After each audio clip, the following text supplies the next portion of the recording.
नमस्कार मित्रांनो, स्वागत आहे माझा यूट्यूब चॅनल RJ लाईफस्टाईल 5933 वर।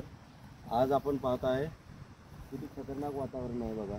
आज जरा पाऊस उघडलेला आहे, त्याच्यामुळे आम्ही आज राईडला आलेलो आहे। इकडे सगळं वातावरण बघा, सह्याद्री पर्वताच्या सगळ्या रांगा दिसतात तुम्हाला आणि बाजूला एक नदी आहे। नदी शक्यतो व्ह्यू तुम्हाला एवढा खास दिसत नसेल, कारण थोडी डाऊनमध्ये आहे। आम्ही आउट साईडला आहे, पण वाहतं पाणी आहे तिथे। बाजूला इकडे मच्छी लोक चारतायत, त्यांच्या जनावरं चारायला आले।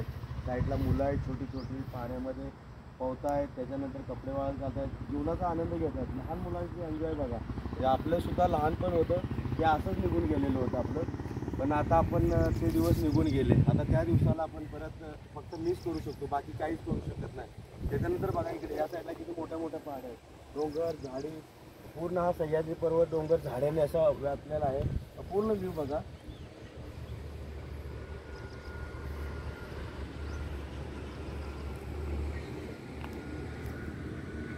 किती छान वाटतंय असं बघायला।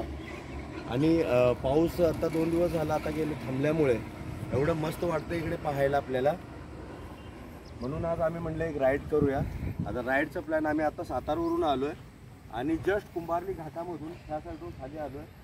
कुंभारली घाटाच्या पायथ्याशी इकडे एक पोपळी गाव आहे। पोपळी गावाचे ते विद्युत प्रकल्पाचंच काहीतरी काम करतात, एवढं काय आम्हाला पण माहिती नाही, पण त्या साईडलाच आहे ते। पलीकडे झाडे दिसतात, त्याच्या पलीकडेच आहे, तर इथे करतात। आणि आम्ही आज या साईडला इकडे एका साईडला उभे आहे, त्यामुळे आम्हाला इथं क्लिअर दिसत नाही, तुम्हाला दाखवता येणार नाही आपल्याला। बट मस्त व्ह्यू आहे आज, वातावरण पण छान आहे, फक्त जरा गरमी वाटायला लागले जाम। आता आम्ही सातारवरून आलो आहे आणि सातारवरून आल्यामुळे इकडून आम्हाला तकरीबन 107 ते 108 किलोमीटर झालेलं आहे आपलं, एवढं केलेलं आहे। त्याच्यानंतर आता नेक्स्ट आमचा प्लॅन आहे कोकणची पूर्ण राईड करणं। कोकणचे 2-3 दिवस आमचे जाणार आहेत। आता नेक्स्ट प्लॅन केलेलं आहे आम्ही पॉईंटचे, व त्याच्यानंतर मग बघूया, आज 1-2 दिवस जात आहेत कोकणामध्ये, 3 दिवस जात आहेत हे सांगू शकत नाही। आता आम्ही पाड्या करून असं या साईडून निघून जाणार आहे आणि त्याच्यानंतर मग इकडचे 3 दिवस आम्ही फिरल्यानंतर आमचा प्लॅन आहे नेक्स्ट गोवा। म्हणजे अशी 3-4 दिवसाची राईड आहे, ती आता आम्ही कव्हर करायचा प्रयत्न करणार आहे। पाहूया आता। ही आपली 390 घोडा आहे, मस्त वाटते, मस्त आहे गाडी।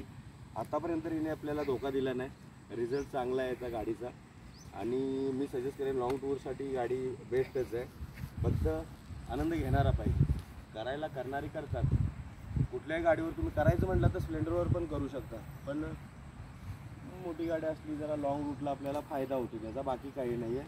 आणि गाडीचं मी बघताय आपण मॉडिफिकेशन काय नाही एवढं गाडीमध्ये, पण ठीक आहे, आपल्याला लॉंग रूटसाठी लाईट वेट आणि हलकी गाडी ठीक आहे। बट आता इथून निघतो आम्ही, बघूया नेक्स्ट राईडमध्ये।